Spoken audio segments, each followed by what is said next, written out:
Nilibot namin ang Camiguin gamit ang improvised scooter na ito. Walang makina at manumano namin itong tinutulak. So what's up? Nandito kami sa Tuazan Falls sa Camiguin. Ito ang isa sa pinakamagandang tourist spot dito sa Camiguin. At kasama ko dito ang inyong mga idolo. At may natuklasan kami. At dito nalaman namin na hindi lang pala sa Oslob may butanding. Yan ang butanding, guys.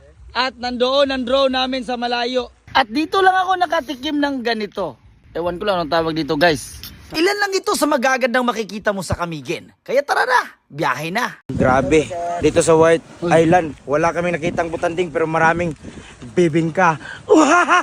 At dito rin matatagpuan ang famous Sunken Cemetery. Nandito kami ngayon sa Sunken Cemetery. Dito makikita natin na hanggang ngayon ay may mga nag-aalay pa rin ng kandila. Lumubog ang sementeryong ito dahil sa pagputok ng bulkan noong 1871.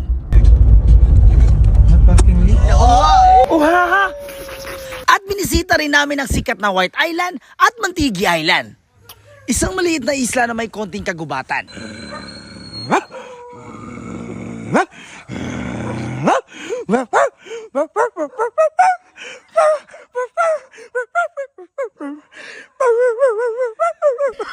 Signal number 1 kami dito sa Camiguin, guys, kaya stranded kami.